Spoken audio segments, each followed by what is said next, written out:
व्यक्ति पर भरोसा न करें, कोई अनजान व्यक्ति गिरा हो सकता है। 27 के न्याय से चर्चा हो रही है। अनजान व्यक्ति से सतर्क रहें, सावधान रहें। कपिल भगवान माता देवहूति से कह रहे हैं अपने बच्चों और बुजुर्गों के हाल परमात्मा है, साथ चलें, उनकी जेब में हमारे अंदर ही बैठा हुआ हुआ रखें। साक्षी के रूप में बैठा हुआ है। हमारे शरीर में जो आदि व्याधि होती है वो उस साक्षी परमात्मा में नहीं होती। वह आदि व्याधि समाधि उपाधि इन सब से निर्मुक्त है,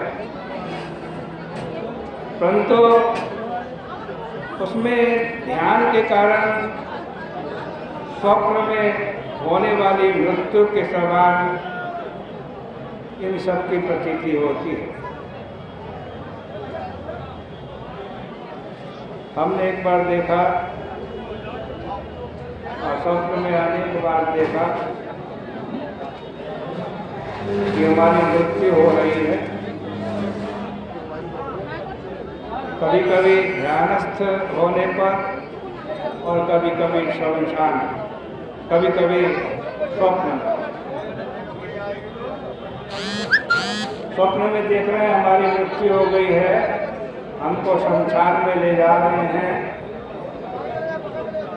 चिता पर हमारा मृत शरीर रख दिया गया है, धूम धूम करके चिता की ज्वाला उठ रही है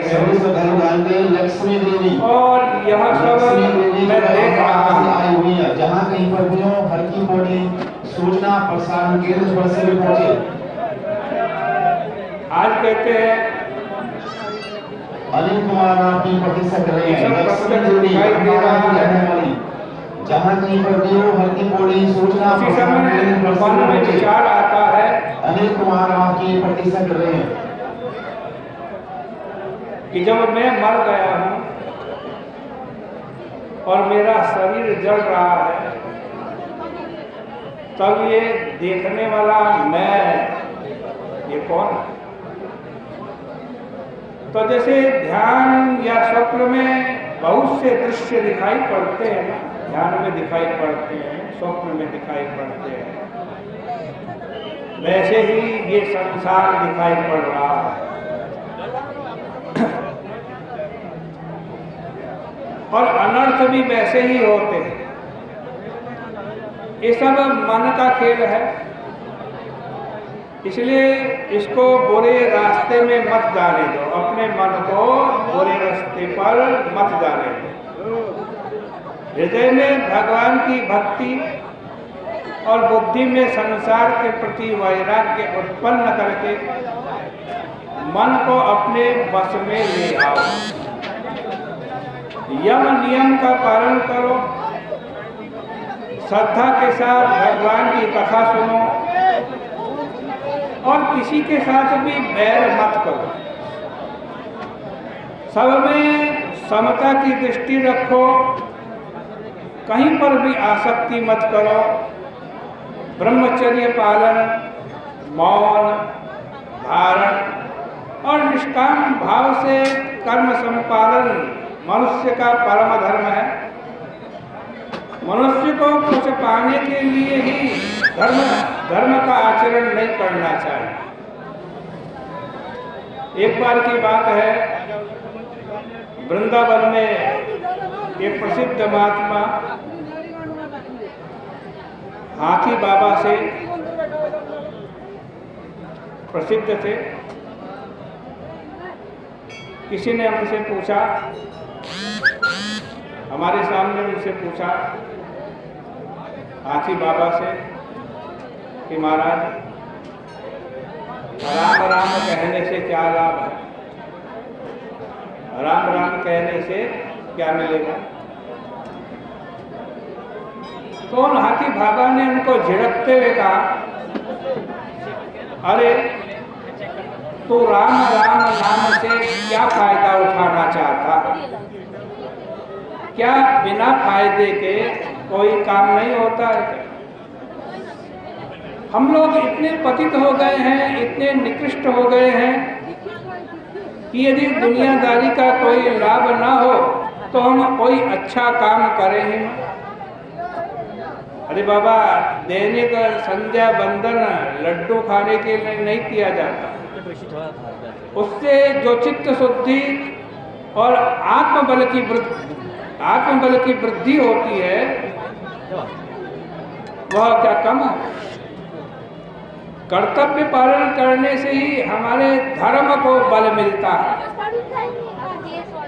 एक परिमित मात्रा में जो मिल जाए उससे संतुष्ट रहो, न अधिक की आकांक्षा करो और न कम पाकर के विचलित हो।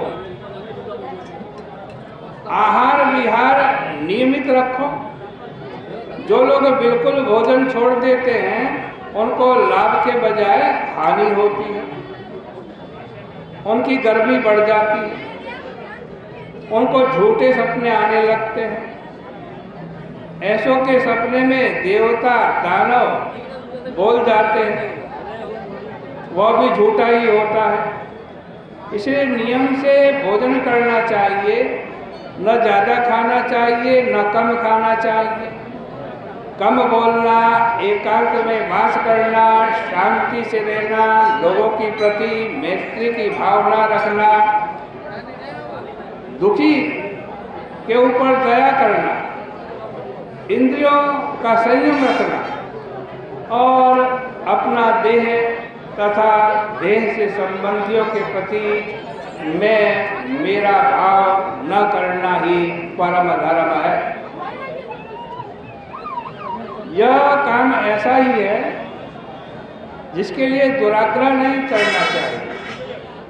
सानुबंधे च देहेस्मिन्, एक देह है और दूसरा देही पूंछ है, इसके साथ अनुबंध लगा हुआ है।